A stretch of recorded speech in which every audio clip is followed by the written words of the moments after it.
La conférence internationale interministérielle sur le déploiement de paiements pour services environnementaux, PCE, s'est achevée ce mercredi 29 janvier 2025 à l'hôtel Hilton de Gombe à Kinshasa. Cet événement d'envergure a réuni les 6 pays signataires de l'initiative pour la forêt de l'Afrique centrale CAFI, à savoir le Cameroun, la République centrafricaine, la République du Congo, la République démocratique du Congo, le Gabon et la Guinée équatoriale, aux côtés des institutions régionales et des partenaires internationaux. Au nom du chef de l'État, la ministre d'État, ministre de l'Environnement et Développement durable, Eve Bazaïba, a présidé le segment politique et a procédé à la lecture de la déclaration finale de ministre. Ces documents clés soulignent la nécessité de mobiliser des financements climatiques nationaux, régionaux et internationaux pour garantir le succès de PCE, un levier stratégique pour la protection des écosystèmes et la lutte contre le changement climatique en Afrique centrale. Notre engagement de valoriser nos ressources naturelles pour créer des emplois et renforcer la résilience de nos communautés, la nécessité pour ce faire de mettre en place des mécanismes pérennes capables de fournir des incitations directes aux acteurs locaux, notamment l'autorité coutumière et traditionnelle,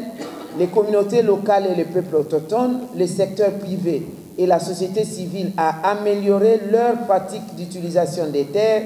afin de réaliser pleinement nos objectifs de préservation des forêts. L'un des moments marquants de cette conférence a été le lancement officiel de 2 outils stratégiques de PCE par la ministre brazzavilloise de l'économie forestière Rosalie Matondo. Ensuite, le ministre gabonais de l'Environnement et du Climat, Maïs Moussi, a présenté la feuille de route 2025 qui définit les actions prioritaires pour le pays de la sous-région, articulée autour de 4 piliers et de 6 objectifs stratégiques. Cette feuille de route vise à intégrer le PCE dans les politiques nationales et à favoriser leur mise en œuvre effective.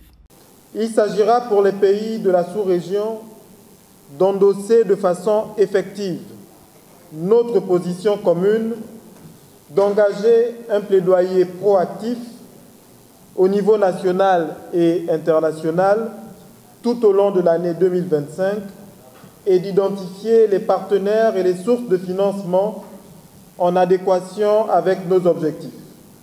Engagé aux côtés des États africains, CAFI a annoncé une contribution supplémentaire de 82 millions de dollars américains avant la conférence de Belém, comme l'a souligné Simon Hopkins, représentant de partenaires de cette initiative. Toutefois, un aspect crucial a été mis en avant, les peuples autochtones et les communautés locales doivent être le premier bénéficiaire de PCE. Leur rôle essentiel dans la conservation de forêts doit être reconnu par une implication active et une redistribution équitable des bénéfices. Notons que les travaux se sont conclus par une conférence de presse mettant en lumière les engagements pris et les perspectives à venir. Avec une feuille de route ambitieuse et de financement renforcé, l'Afrique centrale franchit une étape déterminante vers la valorisation effective de services environnementaux, tout en veillant à une meilleure inclusion des populations locales dans la gestion durable des forêts du bassin du Congo.